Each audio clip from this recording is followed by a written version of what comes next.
एक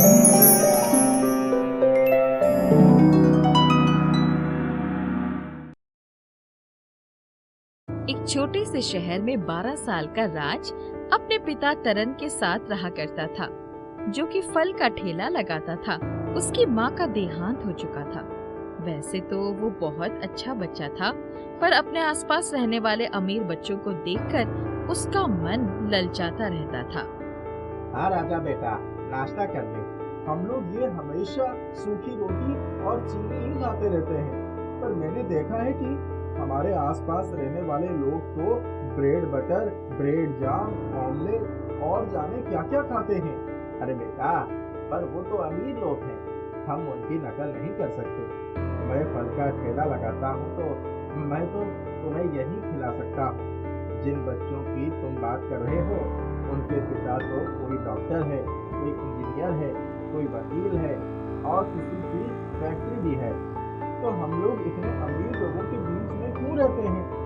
अरे बेटा, तू इतना सब कुछ मत सोच, आराम से नाश्ता कर ले और फिर स्कूल चला जा। राज नाश्ता करता है और स्कूल चला जाता है। फिर जब वो वापस आता है तो बाहर खेलने निकलता है।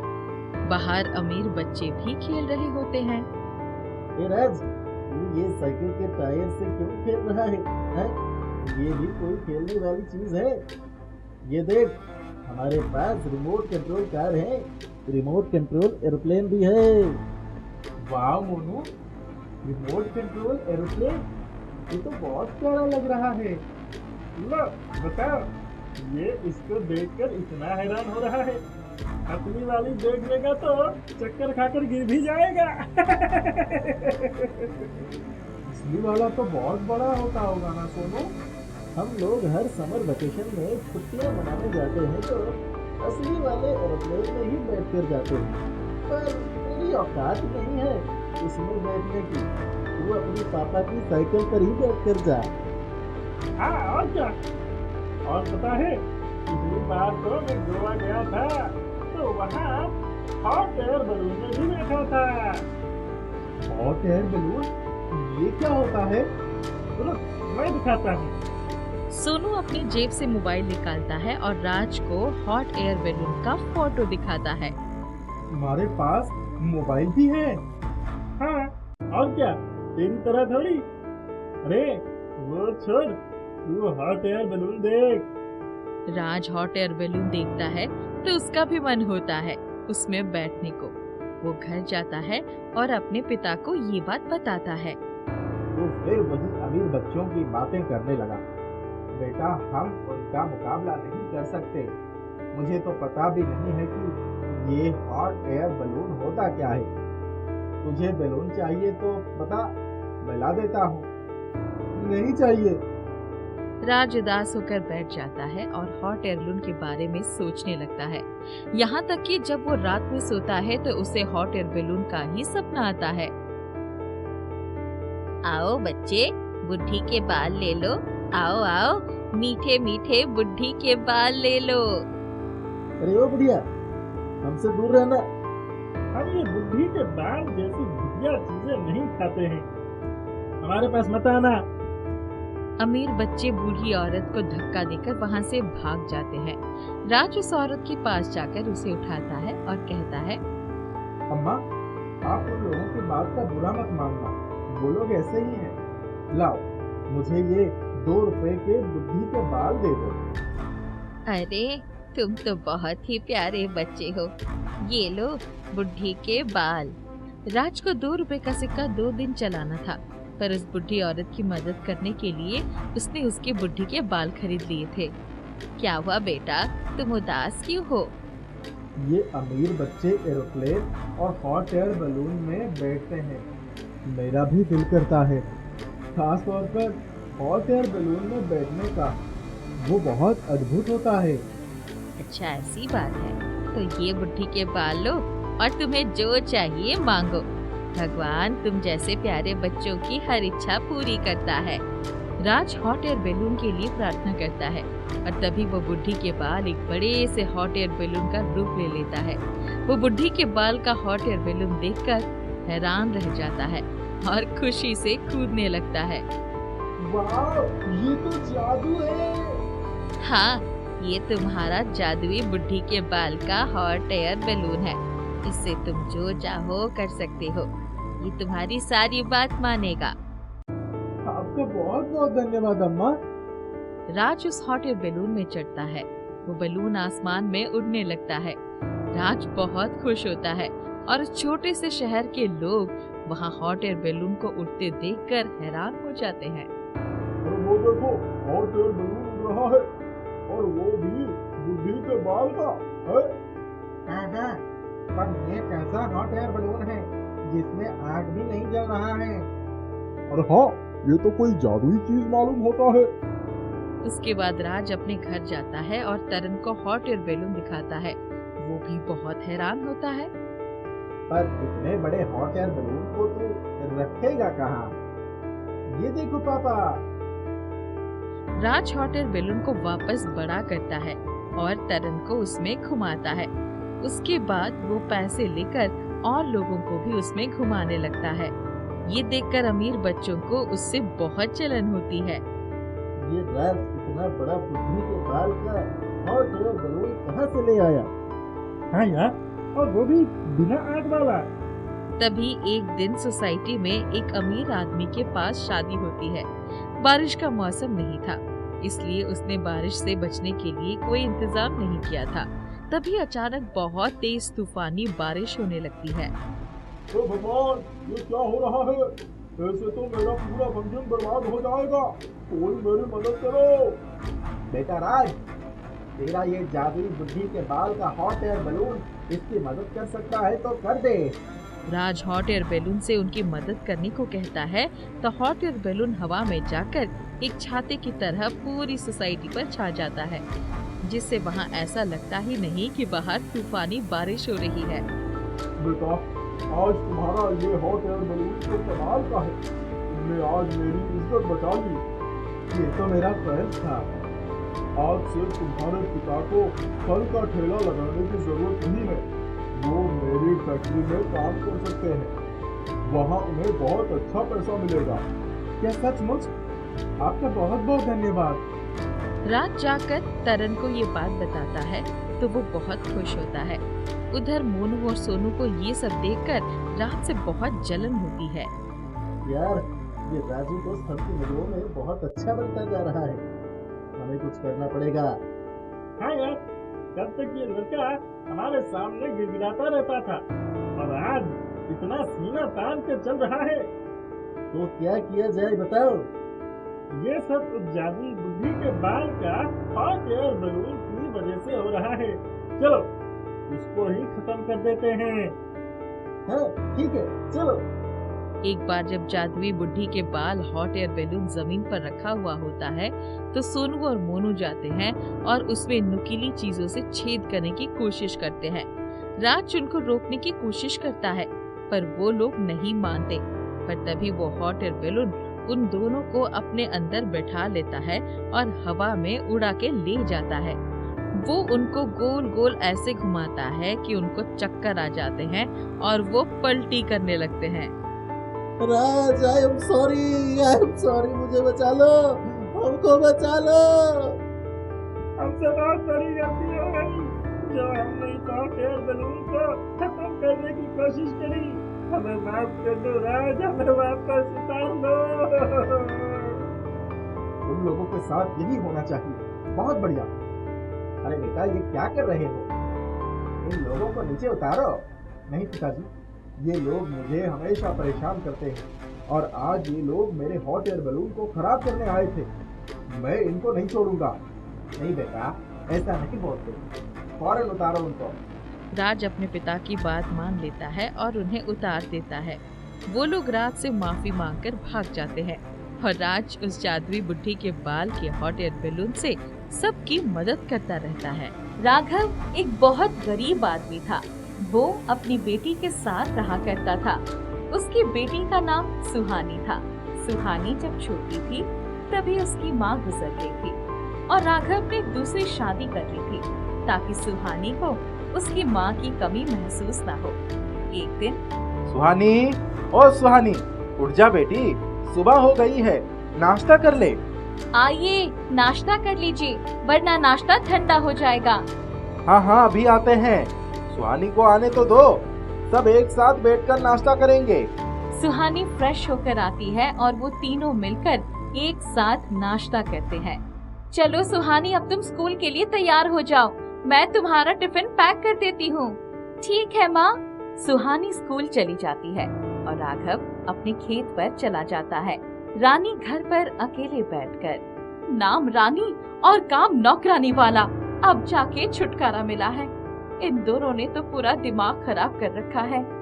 रानी जरा ये ला दो, रानी जरा वो ला दो, मुझे तो आराम करने का मौका ही नहीं मिलता। जब देखो काम काम काम। सौतेली माँ तो सौतेली ही होती है। सुहानी के स्कूल से आने के बाद उसकी माँ अपने रूप असली रंग में आ जाती है और सुहानी से चिल्ला कर कहती है, आ गई महारानी, चल जा घर साफ कर, जल्दी पोंछा मार, बहुत गंदा हो गया है। अरे माँ, तुम्हें क्या हो गया है? तुम मुझसे ऐसे क्यों बातें कर रही हो? पहले तो तुमने कभी मुझसे ऐसी बातें नहीं की। ज्यादा माँ माँ कहा ना तो तेरा ये गला दबा दूंगी। चल जा, जो कहा है वही कर। सुहानी को ये सब बहुत बुरा लगता है, पर उसे समझ आ जाता है कि उसकी सौतेली माँ उसकी असली माँ जैसे नहीं है और वो रोते रोते कहती है, हमें तो लगा था कि तुम हमारा बहुत ख्याल रखोगी, पर तुम तो बिल्कुल वैसे हो ही नहीं जैसे मेरी माँ थी। चल चल, ये मगरमच्छ की आंसू मुझे मत दिखा, समझी? और जाकर घर की सफाई कर। सुहानी रोते रोते घर की सफाई करने लगती है। काम करते करते उसको भूख लग जाती है। माँ, मुझे कुछ खाने को दे दो, मुझे बहुत तेज भूख लगी है। मैंने स्कूल से आने के बाद कुछ भी नहीं खाया। क्या कहा? तुझे खाना दूं? ढंग से सफाई कर नहीं रही है और तुझे मैं खाना दूं? हाँ, जब देखो तब खाती ही रहती है। चल जा, अभी खाना नहीं दूंगी। तभी राघव घर वापस आ जाता है और सुहानी को देखकर कहता है, अरे सुहानी, तुम्हें काम किसने करने को कहा? चलो आओ, खाने का वक्त हो चुका है, हाथ मुंह धोकर खाना खाने आ जाओ। राघव को अचानक देखते ही रानी बोलती है, अरे हाँ राघव, देखो ना, ये जब से स्कूल से आई है तब से साफ सफाई में ही लगी हुई है। मैं भी यही कह रही थी कि जाओ हाथ मुंह धोकर खाना खा लो, पर ये तो मेरी एक भी नहीं सुनती। सुहानी चुपचाप ये सब सहती रहती है और ऐसे ही उसके साथ अत्याचार होता रहता है। रानी उसे एक ही टाइम का खाना देती थी और हमेशा उसे घर का काम करवाती थी। ऐसे ही एक दिन, अरे रानी, जाओ सुहानी को दूध दे दो, रात हो गई है। ठीक है जी। बड़ी आई दूध पीने वाली, अभी बताती हूँ इसे। सारे दूध में पानी मिलाकर रख दूंगी, फिर देखती हूँ कैसे पीती है। रानी दूध में पानी मिलाकर सुहानी को दे देती है। ये लो, दूध पी लो, काम चोर कहीं की। माँ, इसमें तो पानी मिला है, तुमने दूध में पानी मिला दिया, ऐसा क्यों करती हो माँ? मैं भी तो आप ही की बेटी हूँ। रानी सुहानी के साथ हमेशा ऐसे ही करती थी। वो उसे दूध में पानी मिलाकर देती थी और सारा अच्छा दूध खुद पी लेती थी। हे भगवान, तुमने मेरी माँ को क्यों छीन लिया मुझसे? ये मेरी माँ नहीं है, ये तो मेरी सौतेली माँ है जो मुझे प्यार ही नहीं करती और मुझसे सिर्फ काम ही करवाती है। जा और लकड़ी काट कर ले आ, घर में लकड़ियाँ खत्म हो गई है। ठीक है माँ। सुहानी अकेली जंगल में लकड़ी काटने चली जाती है और खुद से कहती है, हे भगवान, मेरी सौतेली माँ मुझे खाना नहीं देती, ऊपर से मेरे दूध में पानी मिलाकर मुझे दे देती है। कम से कम खाना नहीं तो दूध दे देती, पर वो तो उस दूध में भी पानी मिला देती है। इतना कहते ही सुहानी वहाँ से जा ही रही होती है कि वहाँ एक साधु को पेड़ के नीचे जप करते देखती है। अचानक साधु के पास एक सांप आ जाता है जो साधु को काटने ही जा रहा होता है कि तुरंत सुहानी सांप को वहाँ से भगा देती है और उससे साधु बाबा की आंखें खुलती है। बेटी, आज तुमने मेरी जान बचाई, तुम्हारा धन्यवाद। आज अगर तुम नहीं होते तो मैं आज जिंदा नहीं रहता। ये तो मेरा फर्ज था साधु बाबा।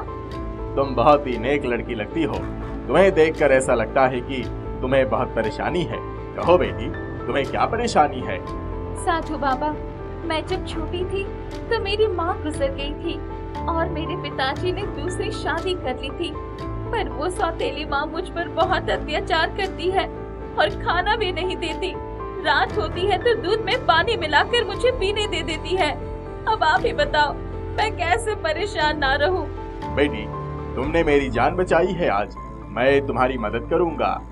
इतना कहते ही वो अपने जादुई मंत्र से एक जादुई गाय सुहानी को दे देते हैं और कहते हैं, बच्ची, तुम्हें तुम्हारी सौतेली माँ दूध में पानी मिलाकर तुम्हें दे देती है। ये एक जादुई गाय है। इस गाय से तुम जब भी दूध मांगोगी तब ये गाय तुम्हें अच्छा दूध देगी। और याद रहे, जब भी तुम इससे दूध मांगो तो साफ दिल से मांगना। अगर कोई इस जादुई गाय से साफ दिल से दूध नहीं मांगता तो वो दूध काला हो जाता है। इसीलिए ये बात याद रखना। ये सुनकर सुहानी बहुत ही खुश हो जाती है और वो जादुई गाय को अपने घर ले आती है और अपने पिता से कहती है, पिताजी देखो, मुझे एक साधु बाबा ने जादुई गाय दी है और कहा है कि तुम इससे जितना भी दूध मांगो ये जादुई गाय तुम्हें दे देगी। क्या एक जादुई गाय? अरे वाह, चलो बेटी, अब हमें दूध खरीदने की कोई आवश्यकता ही नहीं होगी। हाँ पिताजी, आपने सही कहा। अगली सुबह सुहानी जादुई गाय के पास जाकर कहती है, जादुई गाय, मैं स्कूल जा रही हूँ, मुझे तुम पीने के लिए दूध दे दो। सुहानी की बात सुनकर जादुई गाय उसे दूध दे देती है। ये देखकर सुहानी की सौतेली माँ खुद से कहती है, अरे ये तो जादुई गाय है। काम करती है, सुहानी के स्कूल जाने के बाद जादुई गाय के पास जाकर मैं भी उसे दूध मांगूंगी। सुहानी वो दूध पीकर स्कूल चली जाती है और उसकी सौतेली माँ वैसे ही जादुई गाय के पास जाकर उसे कहती है, जादुई गाय, मुझे दूध चाहिए। ये सुनकर जादुई गाय सफेद दूध की जगह काला दूध दे देती है और काला दूध देखकर रानी कहती है, अरे ये क्या, ये तो काला दूध है। पर सुहानी के पास तो सफेद दूध था। मैं फिर से इस जादुई गाय को कहती हूँ, जादुई गाय, मुझे दूध चाहिए। वो जादुई गाय फिर से काला दूध दे देती है। उसे ये बात पता नहीं होता कि जो भी उस जादुई गाय से साफ दिल से दूध नहीं मांगता, वो जादुई गाय उसे काला दूध दे देती है। जब सुहानी स्कूल से घर आती है और काला दूध देखकर समझ जाती है कि उसकी सौतेली माँ ने ही इस जादुई गाय से दूध मांगा होगा। क्या हुआ माँ, तुम इस जादुई गाय से दूध मांगना चाह रही थी? तुम्हें बता दूं कि जो भी इस जादुई गाय से साफ दिल से दूध मांगता है उसे ही वो अच्छा दूध देती है, पर तुमने इससे साफ दिल से दूध नहीं मांगा, इसलिए इसने तुम्हें काला दूध दिया। ये सुनकर रानी को बहुत ही बुरा लगता है और उसे अपने किए पर बहुत पछतावा होता है। मुझे माफ कर दो सुहानी, मैंने तुम्हारे साथ बहुत गलत किया। मैं तुम्हारे पिताजी से भी माफी मांगती हूँ। अब हम सब एक साथ मिलकर रहेंगे, तुम मुझे माफ कर दो। कोई बात नहीं, देर से ही सही, पर तुम्हें समझ तो आया। ऐसे ही रानी राघव से भी माफी मांग लेती है और वो तीनों मिलजुल कर एक साथ रहने लगते हैं। उस जादुई गाय के कारण उसकी सौतेली माँ सुहानी की असली माँ जैसे ही हो जाती है। तिलकपुर नाम का एक गांव था। वो गांव शहर के सबसे आखिर छोर पर था। वहाँ से शहर जाने में पैदल एक दिन लग जाता था। वहाँ के लोग अपना सारा काम गांव में ही करा करते थे। गांव में लालचंद नामक का एक इंसान रहा करता था। लालचंद चिकन बेचने का काम करता था। हाँ जी, कितना चिकन दे दूं? अच्छा 2 किलो, रुकिए अभी देता हूँ। वो अपनी दुकान पर सस्ते दामों में चिकन बेचा करता था, लेकिन वो ये काम इस वजह से कर पाता था क्योंकि उसका एक भाई था तोलाराम, जो रोज शहर जाने वाली बस पर चढ़कर काम करने गांव से शहर जाया करता था। उसके आने जाने का खर्च उसके शहर में रहने वाले मालिक दिया करते थे, जिस वजह से तोलाराम को आने जाने की कोई समस्या नहीं होती थी। और इसी वजह से लालचंद भी अपने दुकान के लिए चिकन सस्ते दाम में शहर से मंगवा लिया करता था। भाई जल्दी शहर जा और मेरा काम मत भूलना। लालचंद की दुकान अच्छी खासी चलती थी, मगर उसी गांव में एक किशोर नाम का व्यक्ति रहता था। वो भी चिकन बेचने का ही काम किया करता था। किशोर के पास अपना फार्म था जिसमें वो चिकन को रखता था और चिकन के साथ साथ अंडे भी बेचा करता था। तोलाराम, तुम ऐसा करो, अगले हफ्ते होली है, शहर में भी काफी चिकन की मांग होगी। ऐसा करो कि तुम कल ही हमारे ऑर्डर के लिए बात कर लेना। इस बार की होली में ज्यादा से ज्यादा कमाई करनी है। हाँ भाई, मैं भी यही सोच रहा था। और तो और होली की छुट्टी भी हो जाएगी, पर हमें खुद ही खर्च करके शहर जाना पड़ेगा, इसीलिए मुझे पहले ही बात करके रखना होगा। तोलाराम अगले दिन ही चिकन का ऑर्डर दे देता है, मगर तोलाराम की अचानक तबीयत बहुत खराब हो जाती है। लालचंद को लगा तोलाराम कुछ दिनों में ठीक हो जाएगा, इसलिए उसने चिकन के ऑर्डर के बारे में ज्यादा कुछ नहीं सोचा था। मगर होली के एक दिन पहले ही तोलाराम की इतनी ज्यादा तबीयत खराब हो जाती है कि वो बोलने के काबिल भी नहीं रहता है। तोलाराम से तो बोला तक नहीं जा रहा। वो इस हालत में शहर जाकर मेरा ऑर्डर कैसे ले आ पाएगा? मैं अकेले भी नहीं जा सकता। शहर में कितने चिकन की दुकान होंगे, आखिर मुझे कैसे पता चलेगा तोलाराम ने किसने ऑर्डर दिया है? ये तो बहुत बड़ी समस्या आ गई। अब इस बार मेरी कमाई कैसे होगी? इधर किशोर अपनी बिक्री के बारे में सोचता रहता है। ये लालचंद हर बार सस्ते दाम में शहर से चिकन खरीद कर बेचता है, जिस वजह से मेरी कमाई आधी से भी ज्यादा कम हो जाती है। मेरे गांव वाले उसी से ही चिकन खरीदते हैं। मेरी खुद की फार्म होने के बावजूद लालचंद की कमाई मुझसे ज्यादा होती है। इधर लालचंद सोच में लगा हुआ था, आखिर जो एडवांस पैसे उस शहर के चिकन वाले को दिया है उसे कैसे चुकाया जाएगा। तभी लालचंद के दिमाग में किशोर का ख्याल आता है। क्यों ना मैं इस साल किशोर के फार्म से ही चिकन खरीद लूं? आखिर वो इस गांव का ही है, मुझे तो थोड़ी सस्ती दाम में चिकन बेच ही देगा। ऐसा सोचता हुआ लालचंद किशोर के पास जाता है। किशोर भाई, मुझे तेरी थोड़ी मदद चाहिए थी। ऐसा नहीं हो सकता कि तू मुझे थोड़े कम दाम में चिकन बेचे और बिक्री होने पर हम दोनों मुनाफा आपस में बांट लें? किशोर लालचंद की बातें सुनकर समझ गया कि इस साल लालचंद शहर से चिकन नहीं ला पाया है और अब उसके पास उसके यहाँ से चिकन खरीदने के अलावा और कोई चारा नहीं है।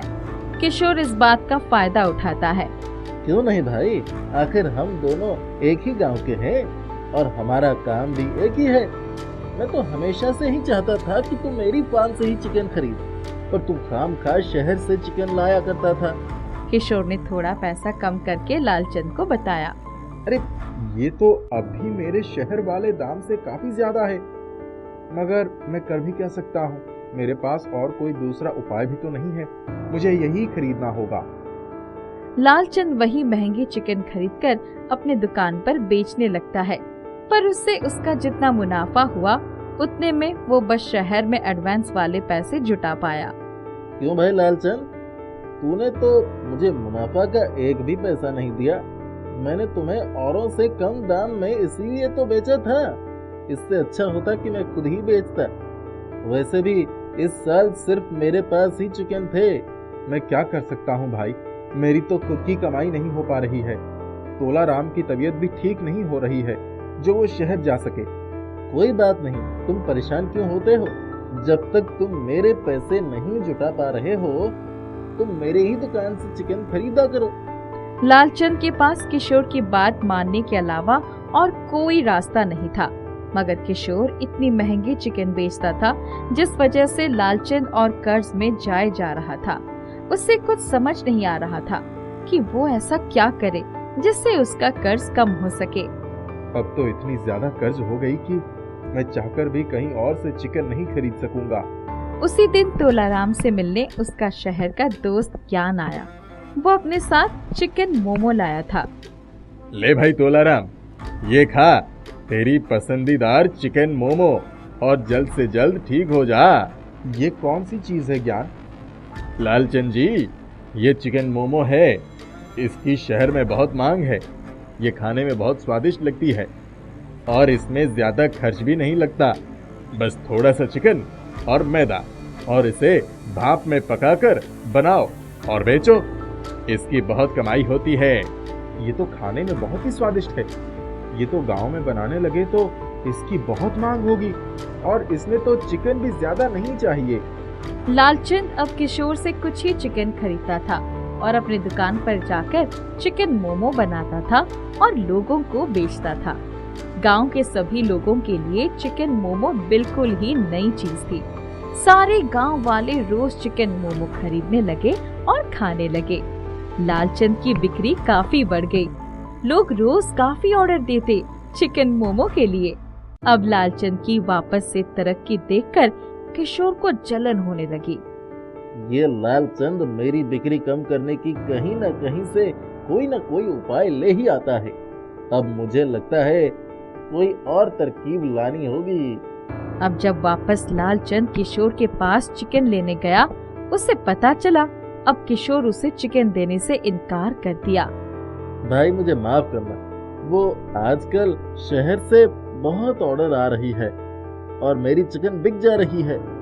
लालचंद ये सुनकर बहुत दुखी हो जाता है।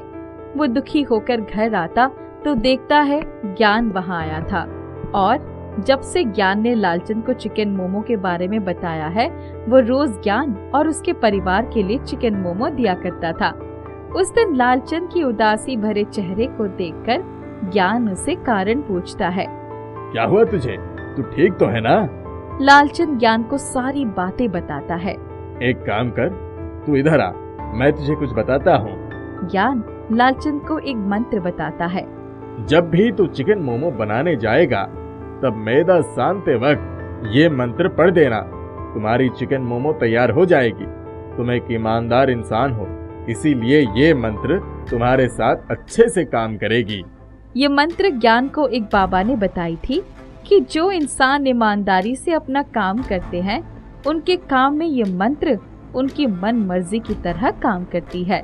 लालचंद ने ऐसा ही किया। वह मन में सोचता चिकन मोमो का और मैदा तैयार करते वक्त मंत्र पढ़ता और उसके सामने जादुई चिकन मोमो आ जाती थी। ऐसे ही अब लालचंद रोज चिकन मोमो बनाता और बेचता। अब उस पे किसी का कोई कर्ज नहीं था। अब वो खुशी खुशी जादुई चिकन मोमो बनाता और गांव के सभी लोगों में बेचता था।